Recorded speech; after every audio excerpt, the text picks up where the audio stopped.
De modo que quiero pedirle abrir su Biblia en el libro de Apocalipsis.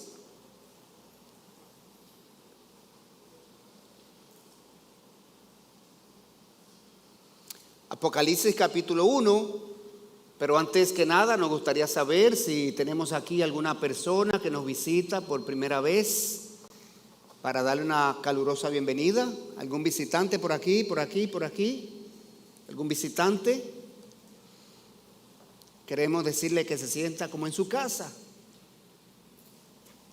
Bueno, usualmente, mis hermanos, mis amigos, cuando pensamos en el libro de Apocalipsis, lo primero que nos llega a la mente es el tema de los juicios de Dios. Eso es normal.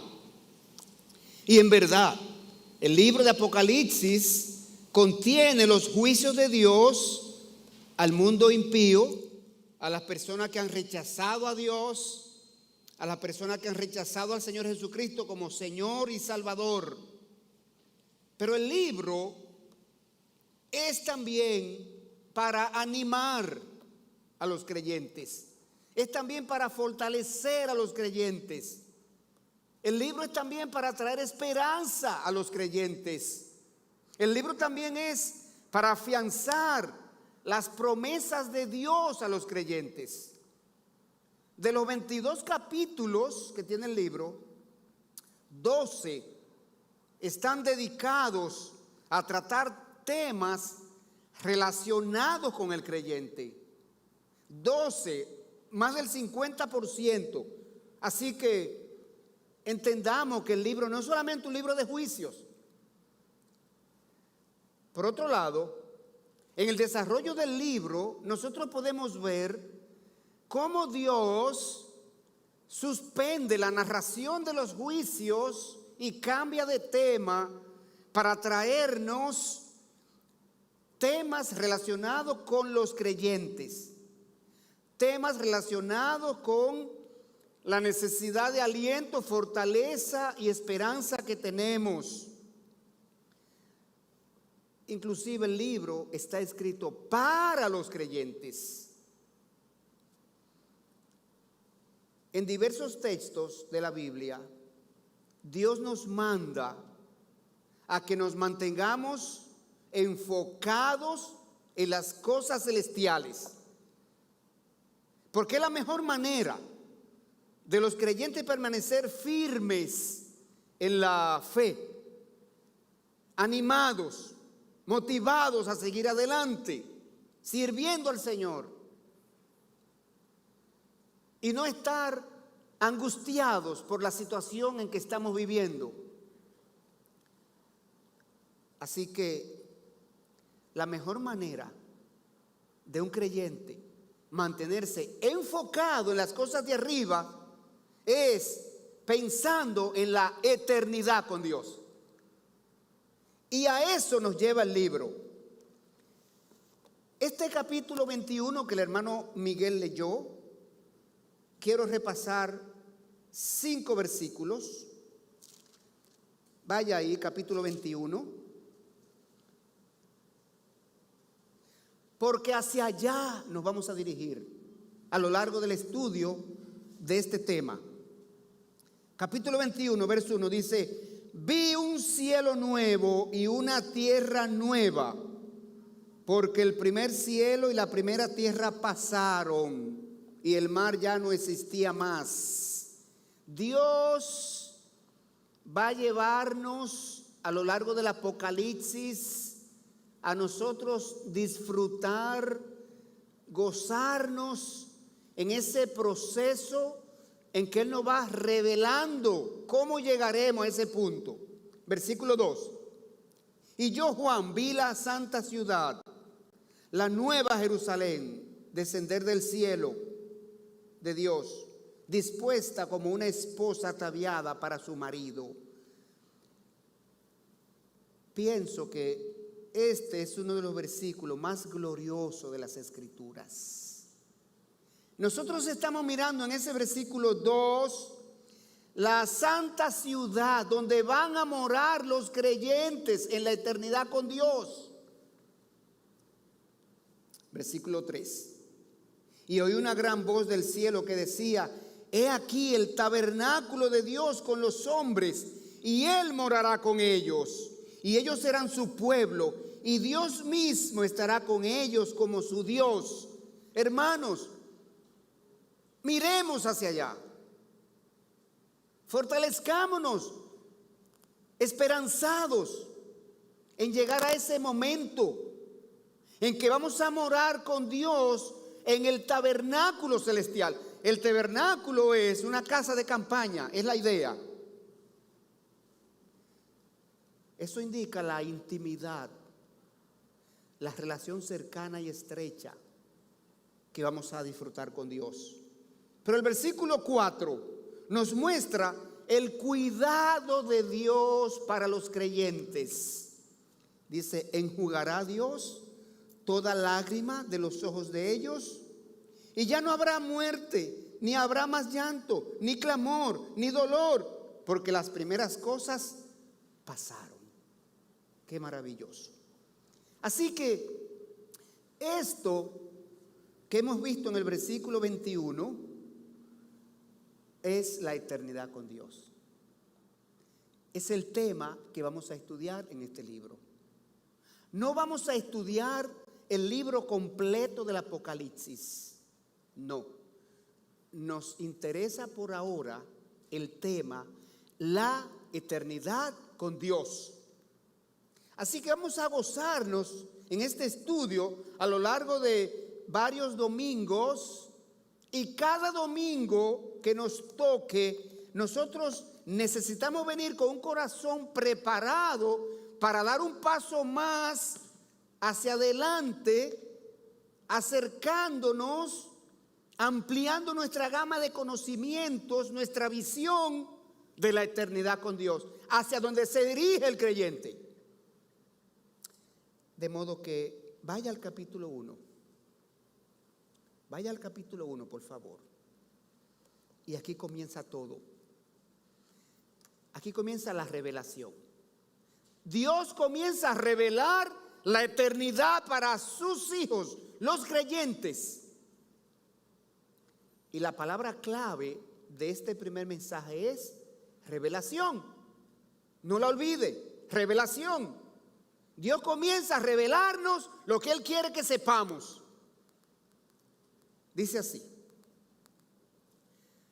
la revelación de Jesucristo que Dios le dio para manifestar a sus siervos las cosas que deben suceder pronto, y la declaró enviándola por medio de su ángel a su siervo Juan, que ha dado testimonio de la palabra de Dios y del testimonio de Jesucristo y de todas las cosas que ha visto. Bienaventurado el que lee y los que oyen las palabras de esta profecía y guardan las cosas en ella escritas, porque el tiempo está cerca. Oremos. Señor, gracias te damos porque un día como hoy, Señor, tú nos traes aquí para reunirnos como tu pueblo, como tu iglesia local. Padre, gracias por motivar nuestros corazones para estar aquí. Pudiéramos estar en otro lugar, Señor, en otra actividad menos productiva espiritualmente. Sin embargo, tú nos has reunido aquí, Señor, porque tú quieres que tu pueblo sea edificado. Tú quieres, Señor, que cada día entren personas a tu pueblo, personas que se rindan a ti, a tus pies, que vayan a la cruz a buscarle el perdón para tú otorgarle vida eterna. Señor, te encomendamos esta serie, este estudio, para que tú nos lleves, Señor, paso a paso hacia la eternidad que tú revelas en este libro. Oh Señor, te lo pedimos en Cristo Jesús. Amén. Bueno, mis hermanos, el versículo 1 nos muestra que la revelación proviene de Dios. Es Dios en su sabiduría, en su plan, en su soberanía. Es Dios que tiene estas informaciones. Por eso dice el versículo, la revelación de Jesucristo que Dios le dio. De modo que la revelación fue dada por medio de Jesucristo, pero proviene de Dios. El libro del Apocalipsis es la gran revelación de Jesucristo. La palabra revelación, como usted sabe, significa develar, sacar algo a la luz, abrir un velo que está ocultando algo, dar a conocer un secreto o una información que no podíamos conocer por nuestros propios medios. La revelación fue dada por Jesucristo, pero como ya dije, proviene directamente de Dios Padre. Cuando Jesucristo estaba aquí en la tierra desarrollando su ministerio terrenal de 3 años, Él dijo que desconocía el momento de su retorno, que desconocía el momento de las finales, del fin del mundo. En Marcos 13:32 lo dijo el Señor y lo repitió varias veces. Él dijo allí en ese texto, pero de aquel día y de la hora nadie sabe, ni aun los ángeles que están en el cielo, ni el Hijo. Él es el Hijo, ni yo lo sé. Y dice, sino el Padre. El Padre, Dios Padre, en su potestad y en su soberanía, es que sabe cuándo van a suceder las cosas finales. Sin embargo, cuando Jesucristo ascendió al cielo, después de completar la obra de la cruz, Dios Padre le reveló todo el contenido del libro del Apocalipsis. Así que las cosas que estamos por aprender y por ver no vinieron de hombre alguno, sino vinieron de Dios Padre. Durante su ministerio terrenal, el Señor Jesucristo dijo que las palabras que Él pronunciaba provenían del Padre. Lo dijo en Juan 12:49. Porque yo no he hablado por mi propia cuenta. El Padre que me envió, Él me dio mandamiento de lo que he de decir y de lo que he de hablar. Y ahora en Apocalipsis se repite lo mismo. Ahora en Apocalipsis dice la revelación de Jesucristo que Dios le dio. Así que necesitamos, hermanos, recibir esta revelación con el conocimiento, con la convicción, con la tranquilidad, con la paz de que proviene de Dios Padre. En el versículo 1 nos muestra que la revelación es para los creyentes, para los creyentes. Dice el versículo, la revelación de Jesucristo que Dios le dio para manifestar a sus siervos. Entonces el libro Apocalipsis es la gran revelación de Jesucristo para sus seguidores. ¿Quiénes son los siervos de Jesucristo? Hermano, esto es maravilloso. Es maravilloso y esto implica que hay cosas que Dios quiere y desea que los creyentes conozcan para su bienestar. Esto indica que Dios se ocupa de los creyentes. Hermanos, Dios se ocupa de nosotros. Dios se preocupa lo suficiente como para tomarse el tiempo de revelarnos todo un libro de acontecimientos.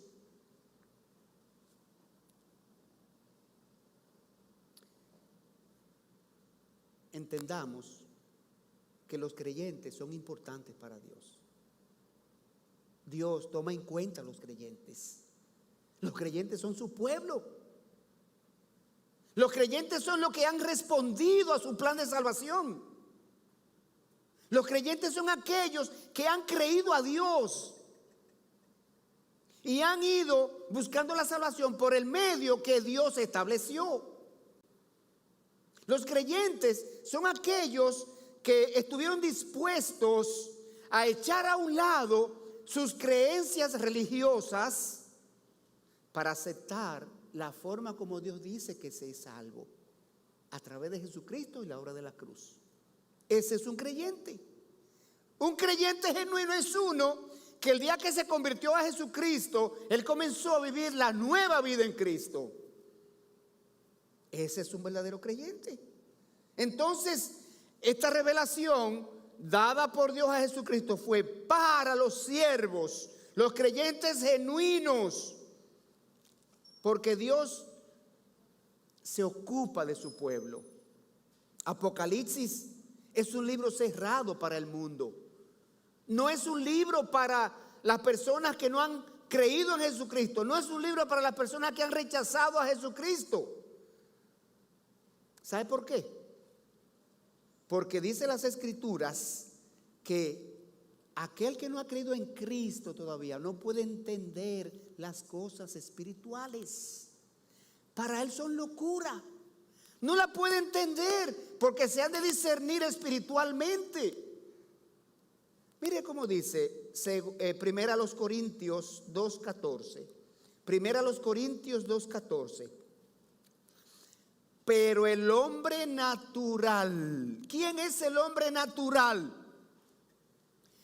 El viejo hombre, la vieja naturaleza, el hombre que no ha sido regenerado por Dios a través de la transformación que Dios hace en una persona cuando se convierte a Jesucristo. Cuando una persona se convierte a Jesucristo, Dios hace una obra de regeneración, reingeniería.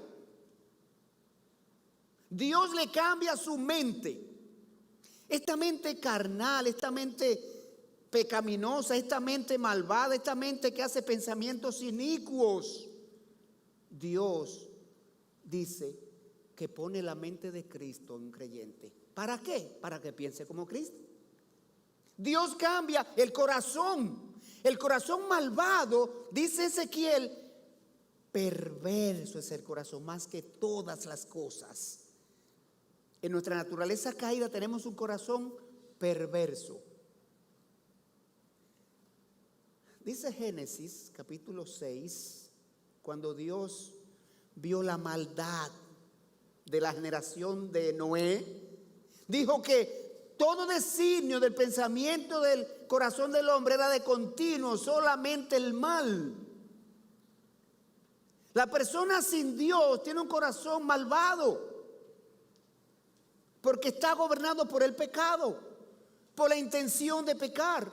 Está gobernado por el egoísmo, está gobernado por la envidia, está gobernado por la ambición, está gobernado por el deseo de venganza. Solo Dios puede transformar un corazón así y cambiarlo.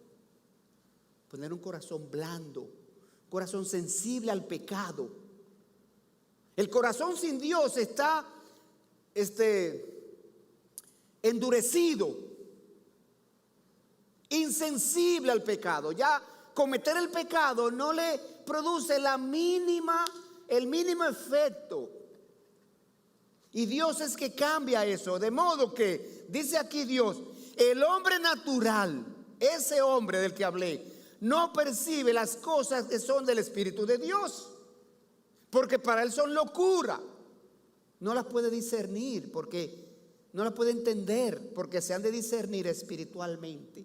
De modo que este libro fue dado para los creyentes, para los regenerados, para los que han aceptado el plan de salvación de Dios, para aquellos que tienen la esperanza de la gloria eterna, aquellos que pueden visualizar la eternidad con Dios que nos espera después de esta vida física y después que Dios transforme esta creación. ¿Qué más? En el versículo 1, en su tercera parte, dice que la revelación es para que estemos apercibidos. Vamos a leer el texto primero.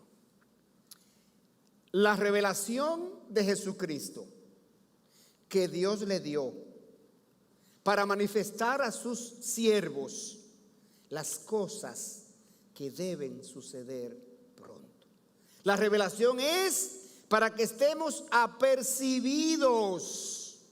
Y la razón para nosotros estudiar este tema es primero para que estemos apercibidos. Hermanos, Dios quiere que estemos a la expectativa. Dios quiere que estemos preparados. Dios quiere que nosotros pensemos en serio en esto. ¿Por qué? Porque las señales que estamos mirando en este mundo nos dicen que nos estamos aproximando al final de las cosas. Entonces, no es para saber más, no es para saber más que vamos a estudiar este tema. No es para tener más conocimiento, para poder polemizar y para poder argumentar. No, es para que estemos apercibidos. Y en 3 semanas, el tercer estudio de este tipo es, ¿sabe qué? La preparación para la eternidad con Dios. Porque si tú no estás preparado, tienes que prepararte. Tienes que comenzar a prepararte. Así que el libro trata sobre acontecimientos o verdades relacionadas con el futuro que deben suceder, Oye, el verbo allí, deben suceder.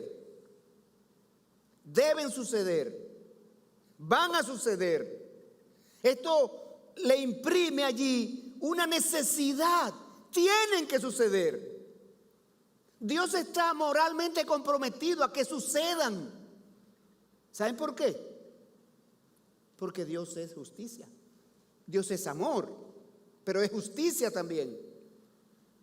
Y Dios tiene que hacer algo con los que le creyeron, con los que le siguen, con los que le honran, con los que le glorifican, con los que viven para Él. Pero tiene que hacer algo con quienes lo han rechazado. ¿Y cuál es el deseo de Dios? Es que toda persona venga a la salvación. Por eso dice la palabra que Jesucristo todavía no ha venido. Dios todavía no ha iniciado este proceso. ¿Por qué? Dios es paciente para con todos, esperando que procedan al arrepentimiento y esperando que procedan a tomar en cuenta a Dios y venir a ver qué Dios quiere. ¿Cuál es el propósito de Dios para mí? ¿Para qué vine a este mundo? Eso es lo que Dios espera. Entonces, dice aquí que las cosas deben suceder pronto, dice aquí. Hay dos puntos de vista respecto a este pronto. Algunos teólogos dicen que el pronto se refiere al tiempo. Al tiempo. Van a suceder pronto.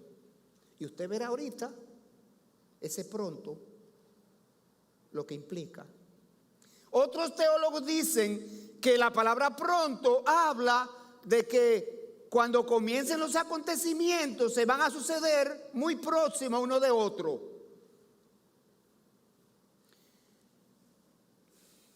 Pero el Señor Jesucristo dijo varias veces que esto es pronto.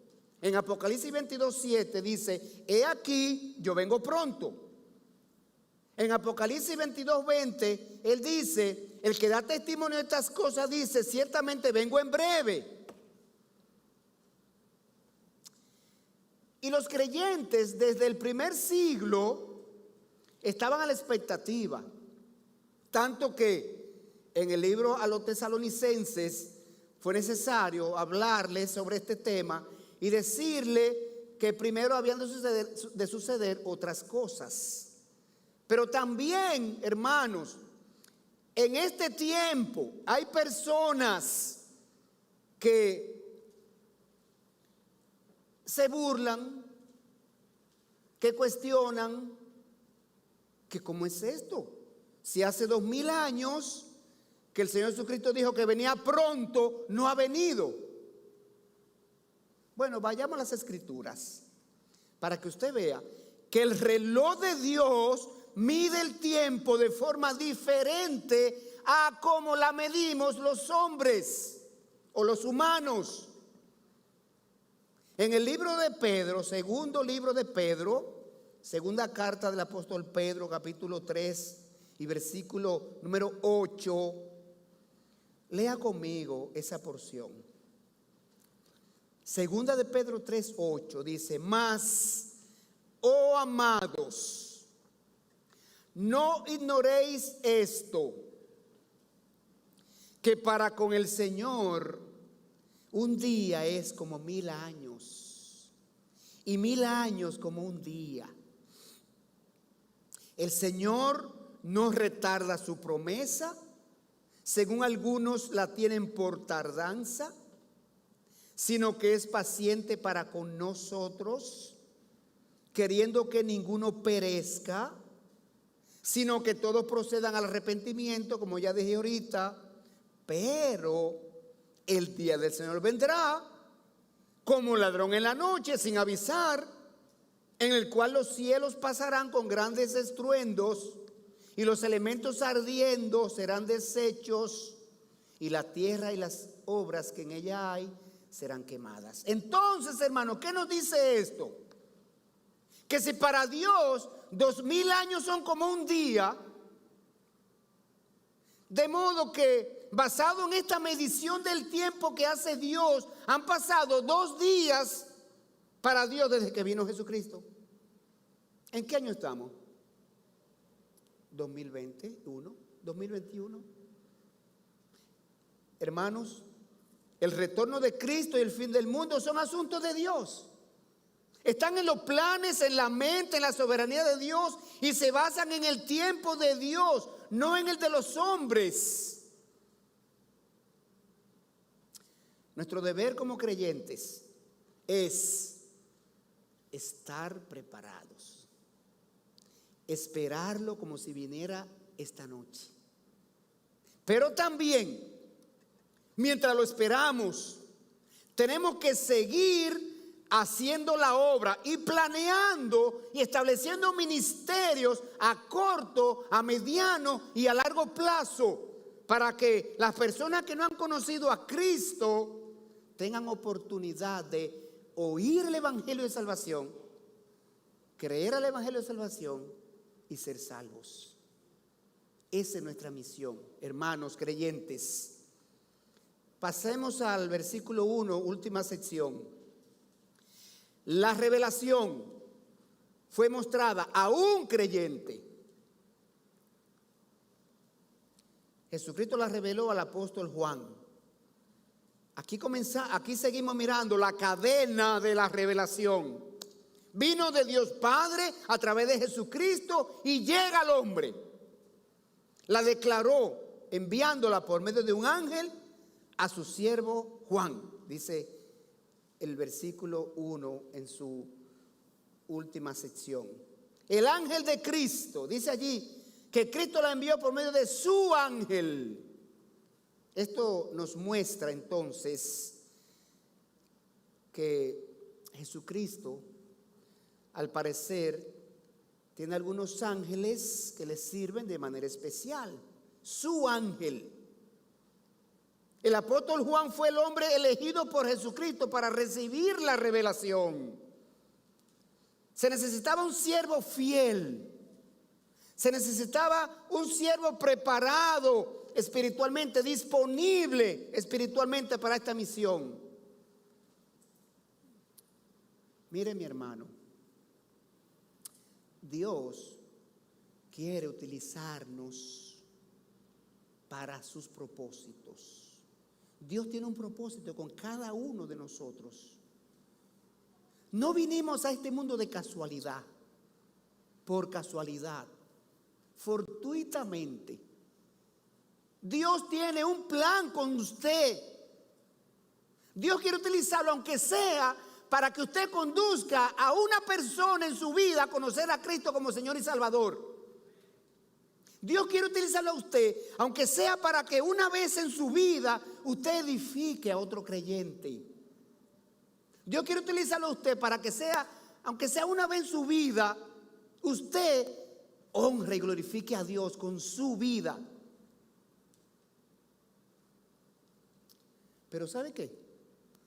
Para Dios usarte, tienes que estar disponible. Tiene que estar preparado espiritualmente. Dios usa personas que están preparados espiritualmente. Mire, todas las empresas organizadas tienen un archivo para cada puesto de esa empresa que se llama, mire, candidatos disponibles. De todas las solicitudes que reciben, solicitudes de empleo, son depuradas y la que no califica son echadas al zafacón. Y la que sí califica es colocada en el archivo del puesto que es apropiado para esa persona, idóneo para esa persona. Nosotros como creyentes tenemos que estar en el archivo de candidatos disponibles de Dios para sus propósitos, para algún plan de Dios, para alguna parte del plan de Dios. Tenemos que estar disponibles. Hermano, no se descarte usted mismo para servir a Dios. No se descalifique usted mismo para estar disponible para Dios cuando Dios lo necesite. ¿Cómo nos descalificamos? El pecado nos descalifica, la inmoralidad nos descalifica, la impureza nos descalifica. Nos descalificamos cuando hacemos cosas que ya Dios no puede utilizarme para lo que Él quería hacer conmigo a través de mí. Ya Dios tiene que pensar en otra cosa conmigo. De modo que en Juan el Señor encontró ese siervo calificado y lo escogió para recibir el mensaje y compartirlo con nosotros, los siervos de Cristo. Usted verá en el próximo estudio que dice, Juan estaba en el Espíritu. No estaba en la carne. Gálatas compara las obras de la carne y las obras del Espíritu. Hermano, ¿en cuál de esos dos tipos de obras tú pasas más tiempo en tu vida, en el día? ¿Con tu mente en las cosas de la carne y con tu mente en las cosas del Espíritu?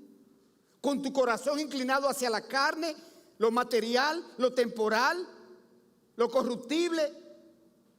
¿Y qué tiempo pasa con tu corazón inclinado a lo celestial, a lo eterno? Es tiempo de evaluarnos. Este estudio es para evaluarnos. Así que Juan fue el privilegiado porque Juan estaba en la cosa de Dios. Él estaba en el Espíritu. Su actitud era espiritual. Su condición estaba apropiada para Dios venir a Él y seleccionarlo y entregarle esa revelación. Porque esa revelación implica muchas cosas. Usted verá en el próximo punto que esta revelación fue audiovisual. No fue solamente audible. Él tenía que estar en condiciones preparadas, en condiciones aptas, para Dios llevarlo a donde tenía que llevarlo para él poder ver las cosas que vio.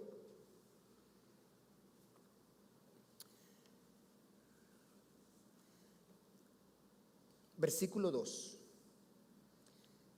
La revelación fue audiovisual, como ya dije. Dice ese versículo 2,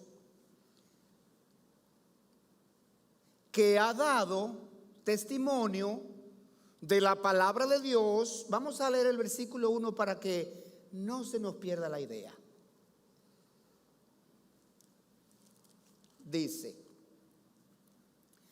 la revelación de Jesucristo que Dios le dio para manifestar a sus siervos las cosas que deben suceder pronto, y la declaró enviándola por medio de su ángel a su siervo Juan, a su siervo Juan, que ha dado testimonio de la palabra de Dios y del testimonio de Jesucristo y de todas las cosas que ha visto.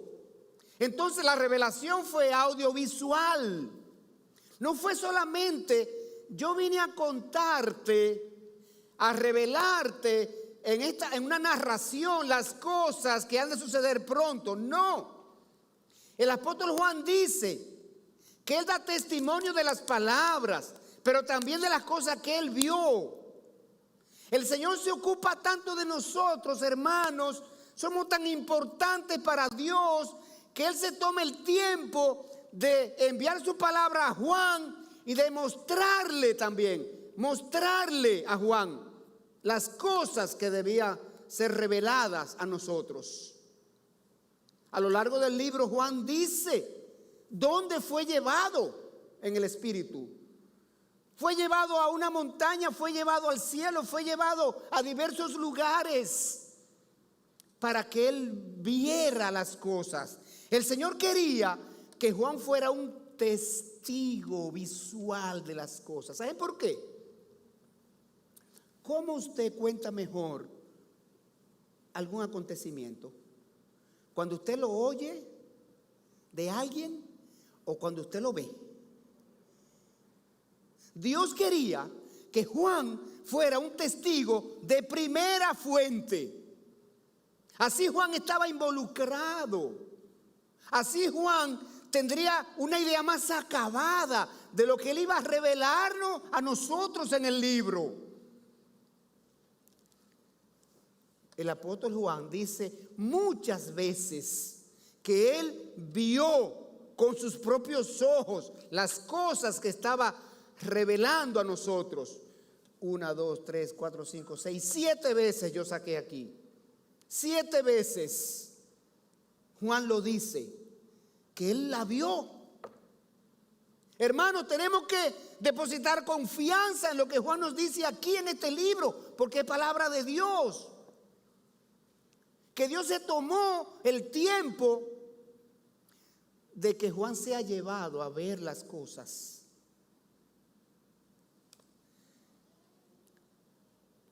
Él tenía certeza de lo que escribió. Y Él quiere que nosotros le creamos, como ya dije, y estemos preparados, seguros de que cada evento allí revelado va a suceder,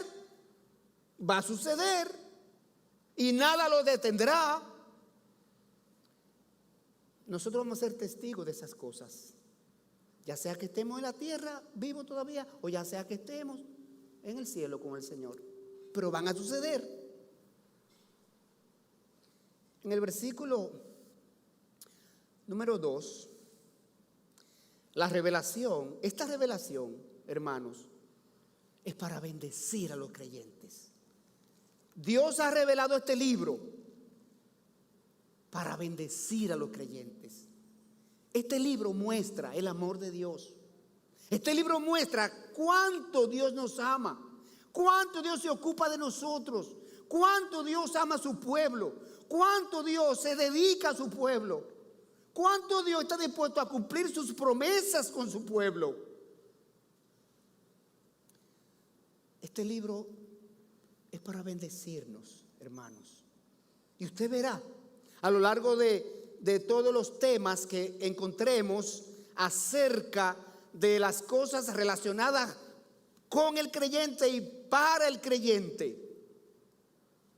El versículo número 3 dice: bienaventurado el que lee y los que oyen las palabras de esta profecía y guardan las cosas en ella escritas. Así que en los primeros siglos de la historia y aún en los primeros siglos después de Cristo, acuérdense que no había imprenta. ¿Cuándo fue que se inventó la imprenta? Por Juan Gutenberg en el año 1500 después de Cristo. Se inventó la primera imprenta. Una imprenta arcaica, una forma de imprimir terriblemente antigua, ¿verdad?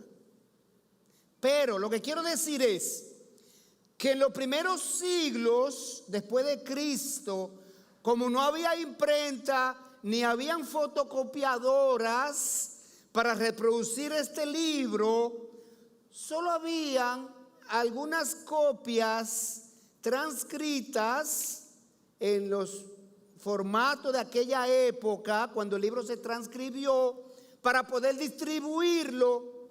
Pero, dice aquí, bienaventurado el que lee y escucha.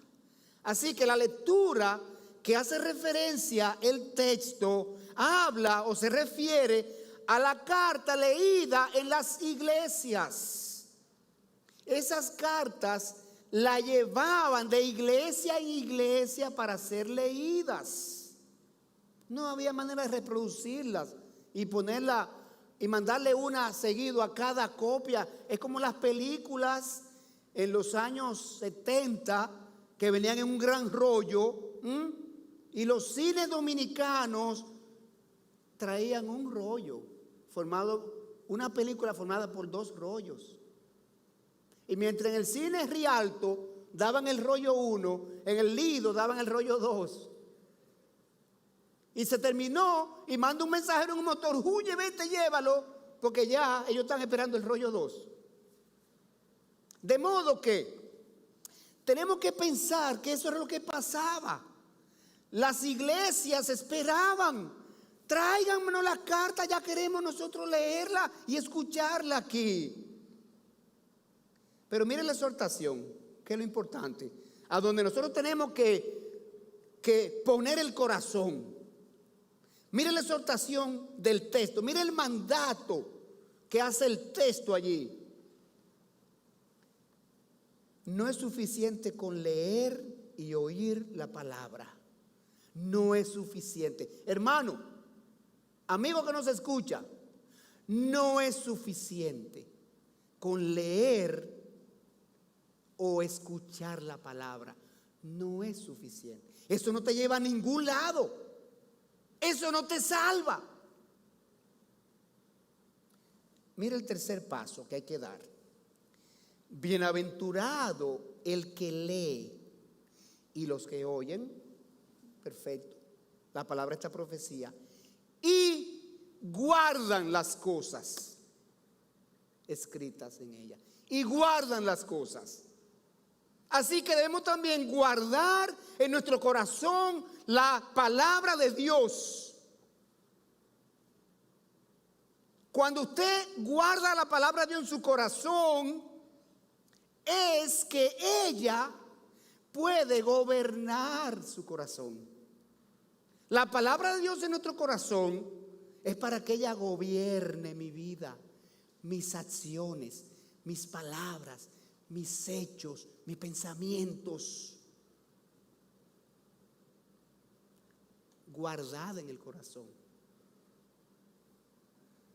Así como nosotros le tenemos un respeto y una admiración a la bandera y al himno nacional dominicano, que nos paramos cuando es tocado, cuando es escuchado. De la única manera como tenemos una disposición a obedecer la palabra es guardándola en el corazón. Guardándola en el corazón. La palabra guardar aquí quiere decir poner por obra, hacer, obedecer. Que ella me lleve a actuar, a dar un paso adelante, a dar un paso en pos de Dios y lo que Dios está diciendo. Acuérdense que el mismo Santiago dice que no podemos ser simples oidores de la palabra. Porque si somos simples oidores, somos similar a aquel que se mira en un espejo y se ve un gran problema y no hace nada. Al poco rato ya se le olvidó eso. Oír la palabra no es suficiente. Hay que obedecerla ponerla en práctica, ser hacedor de la palabra. Así que el creyente que obedece la palabra será bendecido por Dios. Mire cómo Dios dice, bienaventurado es. Dios está dispuesto a bendecir a aquellos que oyen la palabra, leen la palabra, pero hacen lo que dijo la palabra. En Juan 8:51, mire lo que el Señor Jesucristo dijo. De cierto os digo, que el que guarda mi palabra nunca verá muerte. El que guarda mi palabra nunca verá muerte. La palabra es vida, es eficaz, es más cortante que una espada de 2 filos. La palabra es que penetra nuestro corazón y nos hace discernir el pecado que hay allí. Y nos lleva a dar el paso con la obra del Espíritu Santo a buscar el perdón de ese pecado en actitud de arrepentimiento. Pero es la última acción la que nos lleva a eso, guardar la palabra para hacer lo que ella dijo. La motivación especial para obedecer la palabra está dicha ahí en el versículo. Bienaventurado el que lee y los que oyen las palabras de esta profecía y guardan las cosas en ellas escritas, porque el tiempo está cerca. Tenemos que entender, hermanos, que debemos prepararnos como para si estas cosas sucedieran esta tarde. Esa es la actitud que Dios quiere que tengamos. En vista de que estas cosas están cerca para cumplirse, las cosas escritas en el libro, nunca es suficiente con solo leer, como ya dije. Siempre debemos obedecer, hacer lo que Dios dijo, no solamente en el libro Apocalipsis, en todas las escrituras. El texto dice, los acontecimientos del fin de los tiempos están por suceder. Mire, los creyentes debemos estar atentos y preparándonos cada día mejor para la venida de Cristo. De hecho, hay una corona para aquellos que aman, anhelan, desean la venida de Cristo. Eso indica que están preparados. Cuando usted anhela que algo llegue, es porque usted está preparado. Mire cómo dice Tito 2:12. Libro de Tito, capítulo 2 y versículo 12. Dice ese texto así: enseñándonos que renunciando a la impiedad y a los deseos mundanos, vivamos en este siglo sobria, justa y piadosamente. Cójale el sentido de esas 3 palabras. Aguardando la esperanza bienaventurada y la manifestación gloriosa de nuestro gran Dios y Salvador Jesucristo. ¿Y cómo concluye este mensaje? Así como concluye ese versículo número 3. Apocalipsis contiene una recopilación de las bendiciones de Dios para el creyente. No hay otro libro que tenga más anuncio, razones, causas, efectos, consecuencias de las bendiciones de Dios para el creyente. 7 grandes promesas de bendiciones hace Dios a los creyentes. Número 1, la bendición de la obediencia. Apocalipsis 1:3. Bienaventurado el que lee y los que oyen las palabras de esta profecía y guardan las cosas en ellas escritas. Bienaventurados son. Hay bienaventuranza para ti. Y la palabra bienaventurado, escrito aquí, es la misma que el Señor Jesucristo utilizó en las bienaventuranzas que Él proclamó en el Sermón del Monte. La misma palabra. La misma bienaventuranza. ¿Qué es un bienaventurado?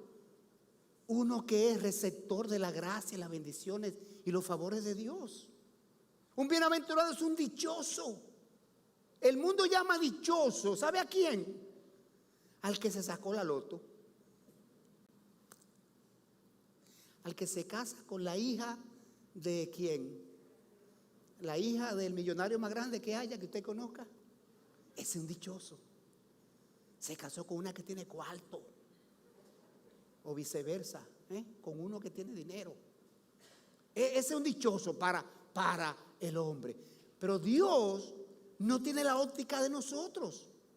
Dios ve la bienaventuranza desde otra óptica. Bienaventurado es aquel a quien Dios no culpa de iniquidad, al que no tiene pecado pendiente para enfrentarse con Dios, al que ha sido perdonado. Ese es un bienaventurado, el que ha sido receptor de la gracia, la misericordia, el perdón y la salvación y todo el combo que trae la salvación. Segunda bienaventuranza, Apocalipsis 14:13, la bendición del descanso eterno. Oí una voz que desde el cielo me decía, estoy leyendo en Apocalipsis 14:13, oí una voz que desde el cielo me decía, escribe, bienaventurados de aquí en adelante los muertos que mueren en el Señor. Sí, dice el Espíritu, descansarán de sus trabajos, porque sus obras en ellas le siguen. Bienaventurado el que muere en el Señor. Dios nunca ocultó ni oculta que esta vida es temporal y que vamos a morir, sea de lo que sea. Vamos a morir un día. Nadie, bueno, el pastor Mayen está allí, que dice que nadie sale vivo de este mundo, ¿verdad? Así es que dice el pastor Mayen. Dios no oculta que vamos a morir. Ahora, Dios distingue. Hay dos tipos de personas cuando mueren, o dos tipos de muerte: morir sin el Señor o fuera del Señor, sin el amparo del Señor, sin el perdón del Señor, sin la gracia del Señor, y morir en el Señor.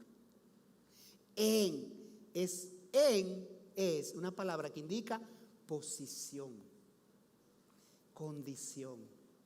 Los que mueren en el Señor están perdonados de pecados, son bienaventurados. Tercera bendición, Apocalipsis 16:15, la bendición de la pureza de esperar el regreso del Señor. Dice, he aquí yo vengo como un ladrón. Bienaventurado el que vela y guarda sus ropas, para que no ande desnudo y vean su vergüenza. Esto nos habla de ¿qué? De pureza, de santidad. Está hablando de que Dios da vestidura blanca como un símbolo, una ilustración de la pureza que contiene la ausencia de pecado. Cuarta bienaventuranza, Apocalipsis 19:9, la bendición de la gran comunión con el Señor. Ay, mamacita, esto sí está bueno. 19:9, me encanta esa comunión con el Señor. Y el ángel me dijo, escribe, bienaventurados los que son llamados a la cena de las bodas del Cordero. Y me dijo, estas son palabras verdaderas de Dios. La cena, la gran comunión con el Señor en el cielo, mientras aquí abajo se está desarrollando la gran tribulación. Siguiente bienaventuranza, Apocalipsis 26, la bendición de conquistar la muerte y reinar con Cristo. Bienaventurado y santo el que tiene parte en la primera resurrección. La segunda muerte no tiene potestad sobre estos, sino que serán sacerdotes de Dios y de Cristo y reinarán con Él 1000 años. Siguiente bendición, Apocalipsis 22:7. La bendición de no ser sorprendido por la muerte de Cristo. He aquí, vengo pronto. Bienaventurado el que guarda las palabras de la profecía de este libro. Y por último, Apocalipsis 22:14, la bendición de ser admitido en la nueva Jerusalén. Esa ciudad que se describió en Apocalipsis 21, del 1 al 6, la nueva Jerusalén. Ya se van a acabar los tapones, los congestionamientos, los problemas del tránsito en la nueva Jerusalén. Dice allí: bienaventurados los que lavan sus ropas para tener derecho al árbol de la vida y para entrar por las puertas de la ciudad. La obediencia es importante para Dios, hermano. 3 de estas bendiciones tienen que ver con la obediencia a la palabra de Dios. Es más, el libro Apocalipsis comienza con una bienaventuranza para los obedientes y termina con una bienaventuranza para los obedientes. Así que, hermanos en Cristo, encontremos aliento, encontremos fortaleza, encontremos fe, encontremos esperanza con las revelaciones del Apocalipsis. Porque este libro nos muestra cuán importantes somos para Dios. Qué tanto Dios nos ama y nos toma en cuenta. Dios se tomó el tiempo de revelar este libro y las cosas que han de suceder y revelarla a nosotros para que estemos preparados. Así que queremos terminar con un texto, 2 de Pedro 2, 11 al 13. 2 de Pedro 2, 11 al 13, que dice: puesto que todas estas cosas han de suceder, puesto que todas estas cosas han de ser deshechas, y se hace esta pregunta: ¿cómo no debéis nosotros andar en santa y piadosa manera de vivir, esperando y apresurándoos para la venida del día de Dios, en el cual los cielos encendiéndose serán deshechos y los elementos siendo quemados se fundirán? Pero nosotros, aquí está el contraste, pero los creyentes esperamos, según sus promesas, cielos nuevos y tierra nueva, en los cuales mora la justicia. Hermanos, tomemos ánimo, tomemos aliento, tomemos esperanza, miremos las promesas de Dios que están allí para nosotros, con estas escrituras de Apocalipsis, con este tema, con nuestra mirada puesta en la eternidad con Dios. Amigos en Cristo, quiero concluir con unas palabras para ti. Si tú no has dado el paso de fe en pos de Jesucristo, Dios te invita a hacerlo. Dios te invita a hacerlo. Dios quiere que sus promesas, sus bendiciones también sean para ti, también te alcancen. Así que tú puedes tomar la decisión hoy día de entregarte a Cristo, recibirlo como Señor y Salvador de tu vida, para que tú también estés entre los bienaventurados de Dios. Solo tienes que, en el silencio de tu asiento, elevar una oración a Dios con un corazón arrepentido, dolido por haber pecado, reconociendo tu pecado, entregárselo a Dios en confesión, pidiéndole perdón en el nombre de Jesucristo y la obra de la cruz, y con una determinación de comenzar a vivir una nueva vida en Cristo. Es un momento apropiado para hacerlo ahora. Es un momento apropiado para hacerlo ahora. Oremos. Señor, gracias porque tu palabra es tan poderosa, tan viva y tan eficaz. Gracias, Señor, por este libro donde tú nos revelas dos cosas. Primero, nos revela juicios para quienes han rechazado a Jesucristo. Segundo, nos revela bendiciones y bienaventuranzas para los que han aceptado tu plan de salvación en Cristo Jesús y la obra de la cruz. Ay, Señor, si aquí hay alguna persona que todavía no ha dado ese paso de seguridad para entrar debajo de la sombrilla protectora del Señor Jesucristo. Señor, muévele su corazón en este momento. Encamínalo hacia Cristo, a entregar allí su pasado para tener un mejor presente y un mejor futuro. Señor, que tu Santo Espíritu obre en los corazones aquí. Quiero hacer un momentito de silencio para que si alguno quiere entregar su vida a Jesucristo en confesión de pecados y arrepentimiento, pidiéndole salvación y vida eterna en base a la obra de la cruz, usted puede hacerlo. Se vaya de aquí como nueva criatura, con nuevo horizonte, con nuevo final, rumbo distinto para su vida, para que viva en pos de Cristo de aquí en adelante.